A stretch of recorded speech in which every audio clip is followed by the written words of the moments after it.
Good afternoon. My name is Magda Tolea, and I am a gerontologist by training with a research interest in the interface between physical disability and dementia. And I will be talking about the relationships between physical performance, sarcopenia, and dementia. I have no disclosures to make.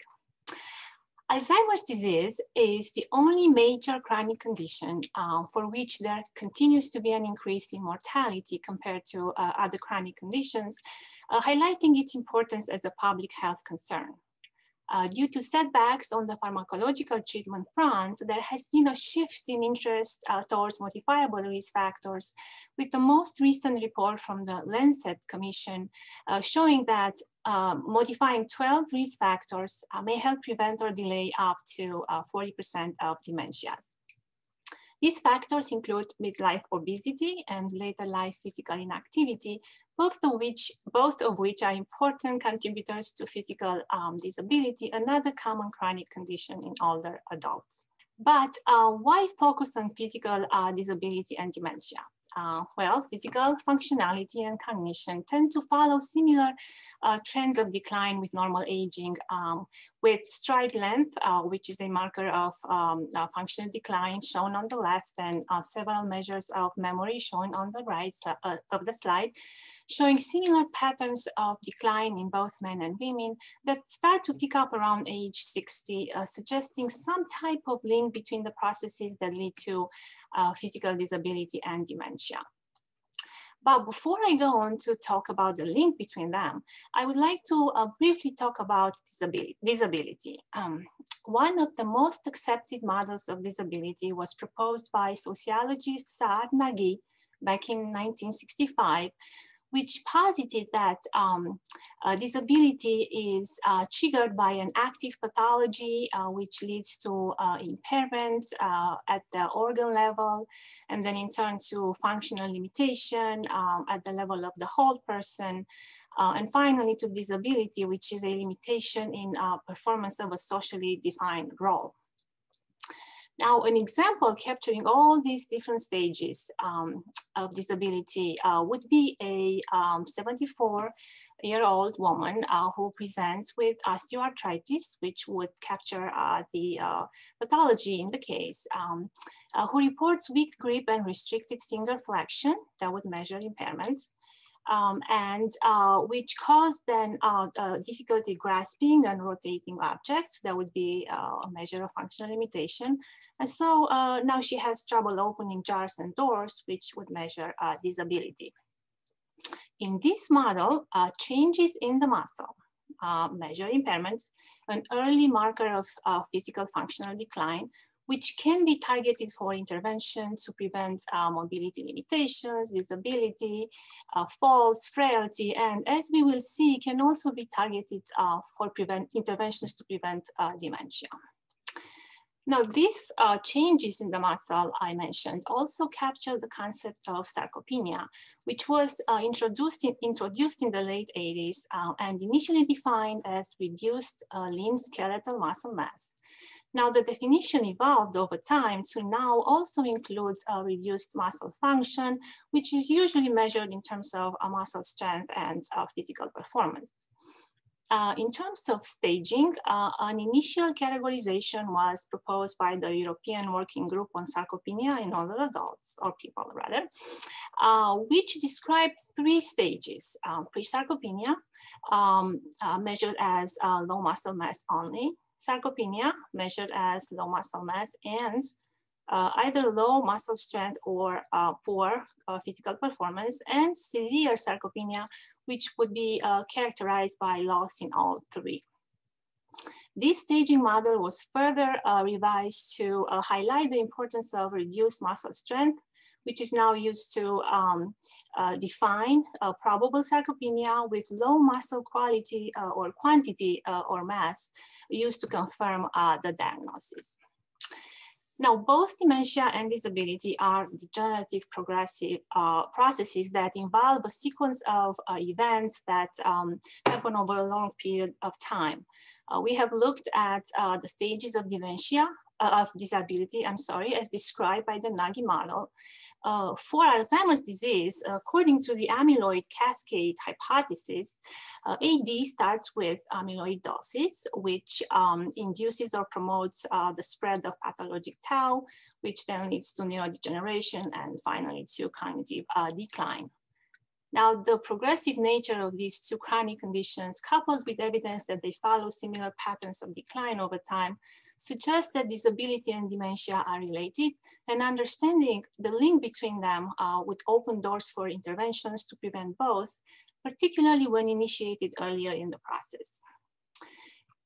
There are several ways in which dementia and disability can be related. And one of them is that they simply coexist, both triggered by an underlying process such as aging. Given the multitude of functional measures that exist, and to keep it simple, I am going to focus mostly on sarcopenia as an early indicator of disability. Now, support for this hypothesis of a simple coexistence comes from evidence that sarcopenia and cognitive impairment are closely correlated, with greater cognitive impairments linked to higher prevalence of sarcopenia in both men and women. In addition, cross-sectional studies consistently report that sarcopenia increases the likelihood of cognitive impairments, with a recent meta-analysis reporting the pooled odds ratio of cognitive impairment of 1.87, which suggests that someone with sarcopenia would have an almost two-fold increase in their chances of also having cognitive impairment compared to someone without sarcopenia. However, longitudinal studies which permit testing of temporal relationships suggest that these processes may not just occur in parallel, but their relationship may be dynamic in nature, where they influence each other. And so a second hypothesis is that dementia leads to disability. And there is plenty of evidence to support this, with some good data coming from the Rush University, showing a decreased risk of incident mobility impairment and loss of ambulation, with higher baseline cognitive performance across a variety of cognitive domains. In another larger studies from the ADRC Center at Washington University, we also showed that among initially cognitively normal older adults, those who progress to AD pathologies, and particularly those who progress to non-AD pathologies, had a steeper rate of mobility decline compared to those who remain cognitively normal. When we looked into more detail at the non-AD, the group that progressed to non-AD pathologies, we found the greatest rate of mobility decline was in those who progressed to vascular dementia, highlighting the need for interventions to prevent risk of mobility limitation in this group. Finally, a third hypothesis is that physical disability leads to dementia. And this direction of association would certainly be consequential for the dementia prevention efforts. Looking at sarcopenia, there has been a number of longitudinal studies that assessed its impact on cognitive impairments. And one of the first to tackle this was a Japanese study of cognitively normal older adults, which showed that those with low physical performance at baseline had twice the risk of developing cognitive impairment compared to those with normal physical performance after adjustment for confounders. More evidence comes from other larger studies, such as the Rush Memory and Aging Project, which reported a greater rate of cognitive decline in those in the 10th percentile of muscle strength at baseline compared to those in the 90th percentile, with the former group also having an increased risk of Alzheimer's disease and MCI. Now, while these studies were observational in nature and so unable to infer directly on causality, these findings do support a temporal relationship and suggest that sarcopenia and physical dysfunction are useful tools to identify those at risk for cognitive impairment. This last hypothesis is best captured by a new theoretical model proposed by Brinkley and colleagues, which posits that both of these degenerative processes, dementia and disability, are initiated by behavioral and genetic risk factors, which work through multiple biological processes, including muscle changes in muscle function and body composition, to directly influence these outcomes, either independently of each other or in tandem, or independently via increased risk of cardiovascular and metabolic diseases and neuropathologies. Now we have started to look at some of these hypothesized links in a sample of older participants in cognitive and aging studies at our center, which we characterized as controls, pre-sarcopenia and sarcopenia. And we found a dose-response association in which the odds of being both cognitively and physically impaired was the highest in the sarcopenia group, with the pre-sarcopenia group in the middle, and non-significant, suggesting or supporting the idea that muscle strength better captures the impact of sarcopenia on both cognitive and physical impairments as compared to muscle mass. We also assessed the interplay between sarcopenia and obesity, termed sarcopenic obesity, and its impact on cognitive performance using the same sample. For these, participants were categorized in terms of being controls, being obese only, being sarcopenic only, or being sarcopenic obese. We again found a dose-response relationship where while all sarcopenia and obesity groups performed poorer on MoCA than controls, the worst performance was in the sarcopenic obese group, followed by the sarcopenia group, with very little evidence for an effect for obesity alone. This dose-response relationship is shown visually here, and it was observed across multiple cognitive domains, particularly for executive function and orientation. These findings support the notion that sarcopenia alone or in tandem with obesity can help identify at risk individuals at risk for cognitive impairment and dementia.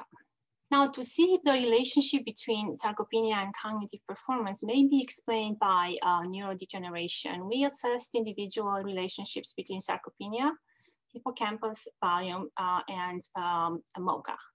And we found that higher muscle mass, higher muscle strength, and better physical performance were linked to greater hippocampus volume and better performance on the MoCA. And of course, we found the positive relationship between hippocampus volume and MoCA. This provides biological support for a link between sarcopenia and MoCA, but more formal mediation analyses are needed. They require larger samples with imaging studies that we had available.